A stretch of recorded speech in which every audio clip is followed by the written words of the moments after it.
ನಮ್ ರೈತರೆಲ್ಲಾರು ನಿಜ ಬೆಳೆಗೆ ರೇಟ್ ಸಿಗಲ್ಲ, ನಾವು ಬೆಳೆದಿದ್ ಬೆಳೆಗೆ ರೇಟ್ ಸಿಗಲ್ಲ ಅಂತ ಹೇಳ್ಬಿಟ್ಟು ತಗೊಂಡೋಗಿ ಮಾರ್ಕೆಟಿಗೆ 100 ರೂಪಾಯಿ ಚೀಲ, ಟೊಮೊಟೊ ಅಂದ್ರೆ 100 ರೂಪಾಯಿ ಚೀಲ ಹಾಕ್ಬಿಟ್ಟು ಬರೋ ಬದ್ಲು ದೇವರಣೆಗೂ ನಾವೇ ಮಾರಿದ್ರೆ ನಿಜ ಎಷ್ಟು ಲಾಭ ಸಿಗುತ್ತೆ ಅಂತ ನಾನು ಸೊಪ್ಪು ಹಾಕಿ ಮಾರದಾಗ್ಲೇ ನನ್ನ ತಲೆಗೆ ಐಡಿಯಾ ಹೊಳ್ದಿದ್ದು.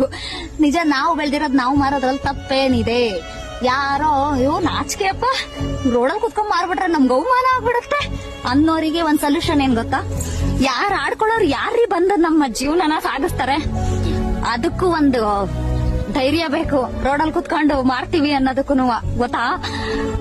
ಯಾರು ಬಂದ್ ನಮ್ ಜೀವನ ನಡ್ಸಕ್ ಬರಲ್ಲ.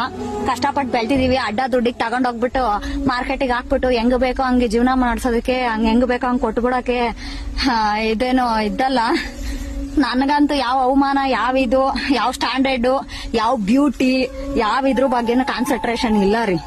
ನನಗೇನಿದ್ರು ನಾನು ದುಡಿಬೇಕು, ನ್ಯಾಯ ರೀತಿನಲ್ಲಿ ದುಡಿತೀವಿ, ತಿಂತೀವಿ ಅಷ್ಟೇ. ಅದು ಬಿಟ್ಟು ಬೇರೆ ಯಾರೋ ರೋಡ್ ಸೈಡ್ ಅಲ್ಲಿ ಸೊಪ್ಪಾಕೊಂಡ್ ಮಾರ್ತಾ ಇದ್ಲಂತೆ, ಅಯ್ಯಪ್ಪ ಎಲ್ಲ ಮುಗ್ದೋಯ್ತು ಇದಕ್ ಇಳ್ದವಳ ಅನ್ನೋದಲ್ಲ. ಲಾಸ್ ಆಗತ್ತೆ ರೀ.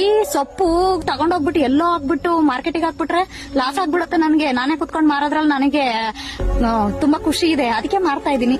ನಿಜವಾಗ್ಲೂ ನಿಮ್ಗೂ ಖುಷಿ ಇದ್ರೆ ಕಾಮೆಂಟ್ ಮಾಡಿ ತಿಳಿಸಿ, ಲೈಕ್ ಮಾಡಿ.